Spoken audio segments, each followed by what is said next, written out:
É engraçado, né, Pedrão? Porque a gente sempre tem a tendência, né, quase que natural de comparar um clube com outro. Mas às vezes é legal a gente comparar um clube com ele mesmo. Então, Sim. só que na explanação do Bruno, eu posso pegar o exemplo do lateral Jorge, né, que à época foi vendido, se não me engano, por 8 milhões de euros, já foi um recorde. Léo Duarte também, pelo mesmo patamar, mais ou Não, menos. foi 11, E 10 mais um. Léo Duarte é, acho que é uma das maiores vendas isso, assim do Flamengo, que é um zagueiro vendido para o Milan por esse valor, né? O Pablo também isso. ali para o Arsenal. E aí depois você recorta para, vai, 5, 6 anos para frente, e você tem a saída de um João Gomes por 18, né, um volante, é, um excelente jogador, jogador de seleção, mas que sabidamente não estava na mesma prateleira de Vinícius, Paquetá e Renier, e o próprio Wesley, que o Bruno citou agora, né, uma venda de 30 milhões de euros. Então, o Muito time relevante. bem organizado, ele vai vender melhor, né? Sim, E aí eu acho que sim. até nesse gancho, Bruno, dando uma pausa aqui no Flamengo, né? Mas olhando um pouco para o futebol brasileiro, você bem citou no começo do nosso papo que pela onda das SAFs você teve uma injeção inorgânica de dinheiro no futebol. Não por acaso, os dois times que ousaram disputar com Flamengo e Palmeiras, que foram Galo e Botafogo, atingiram o céu, digamos assim, né, em 21 com o Galo e 24 com o Botafogo, campanhas históricas, mas subsequente, clubes que tiveram que lidar com uma alavancagem muito grande e vem tendo seus problemas financeiros. Então eu queria que você, nesse patamar, olhasse aqui para o futebol brasileiro com uma janela em que a gente teve um Tassiano sendo comprado, né, pelo Santos por 4 milhões e meio de euros, Roleiser por 11, Santos nessa situação de briga, né, pelo rebaixamento. Então, assim, como que você está vendo essa ordem, né, natural de talvez uma elitização olhando para Flamengo e Palmeiras, mas para essa alavancagem desesperada que o futebol brasileiro está passando, com um patamar de Selic tão alto? Conta um pouquinho para a gente como quem estava ali segurando as pontas, não gastando mais do que podia, como que você viu aí esse vale do caos aí que a gente vem atravessando nos últimos anos? Eu acho que assim, tudo na vida você tem escolhas e consequências, né? E eu acho que o Flamengo e Palmeiras tomaram caminhos duros. Tem outras instituições que têm tamanho de torcida e de marca que poderiam monetizar essas marcas e competir com Flamengo e Palmeiras, num patamar de. Porque você vê assim, nas ligas em que os clubes são hegemônicos, Real Madrid, Barcelona na Espanha, Bayern na Alemanha, Paris na França, enfim, tem outras, mas para encurtar a conversa, vamos falar dessas três aqui. A folha de pagamento e a receita, pelo fair play financeiro, assim, fica um pouco proporcional ali a receita e folha de pagamento aqui no Brasil, como não tem ainda, você tem clubes, às vezes, que tem investimento e folha de pagamento maior do que a do Flamengo, faturando 30% do que o Flamengo fatura. Isso lá na Europa não é possível. Mas aonde os clubes são hegemônicos, a folha e o faturamento é de 2,5 a 3 vezes o resto do pelotão dos clubes. Então, a folha de pagamento do Real Madrid e Barcelona é muito maior que a do Atlético de Madrid, que os outros clubes, então, nem se fala.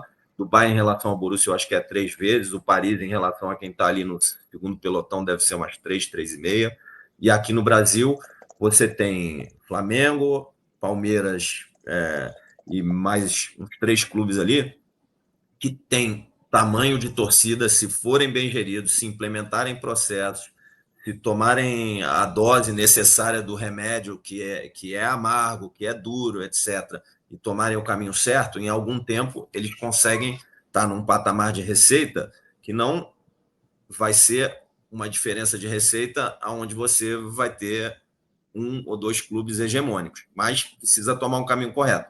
Você pegar o Flamengo começou a ser saneado lá em 2012, seguiu um processo longo e árduo, e o Palmeiras lá com o Paulo Nobre, acho que por volta da mesma época ali, talvez Isso. um pouquinho depois. E eles, assim, esses dois clubes tomaram um remédio amargo, se estruturaram e agora estão colhendo os frutos. Esse outro caminho de uma injeção de capital sem estruturar, sem processo, sem controle orçamentário, com uma alavancagem, a não ser que seja equity mesmo, e é um processo muito longo assim que requer que o acionista injete muito capital para mudar o patamar de tamanho de torcida, de relevância do clube. Acho que o Abramovich fez com o Chelsea lá na Inglaterra, mas, sei lá, deve ter posto 3 bi de euro para mudar de equity, para mudar o patamar do clube. Esse processo de você colocar um pouco de equity e depois, no final do que você colocou, traz um pouquinho de credibilidade para o clube acessa mercado, e quando você vai ver, tá com uma alavancagem lá de, sei lá, dívida 3, 4 vezes faturamento, isso aí, enfim, não precisa dizer aonde vai dar. Você vai ter, em algum momento, conseguir competir esportivamente, mas depois vai ser muito duro para o clube competir. Eu acho que é o caminho que se escolhe. Você tem um retorno esportivo ali momentâneo, mas depois, a não ser que você tenha uma injeção de capital massiva para reestruturar reestruturar a, refazer a estrutura de capital do clube, você vai ter problema, não vai conseguir investir e o desempenho vai cair. Mas eu acho que o pior que isso é a consequência para o ambiente, né? Então você tem, sei lá, um clube que gasta, somando a amortização de direito econômico, todos os custos, imagem, salário, encargos, etc., 2, 3 vezes o que fatura.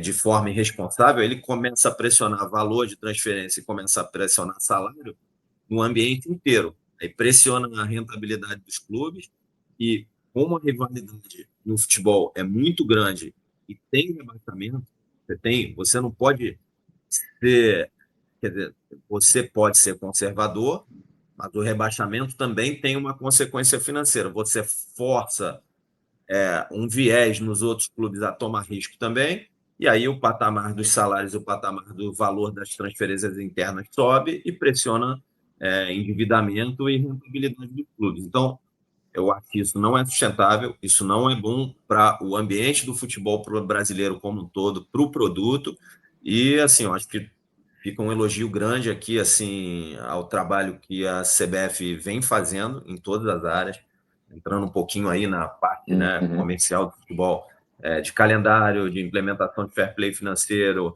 da CBF Academy, do trabalho que leva tempo, mas que eu sei da intenção deles, e as pessoas lá de dentro que eu converso estão me dizendo que já está sendo estruturado o trabalho para profissionalizar a arbitragem, que é um salto de patamar que o futebol brasileiro vai ter, o trabalho que está sendo feito lá na seleção.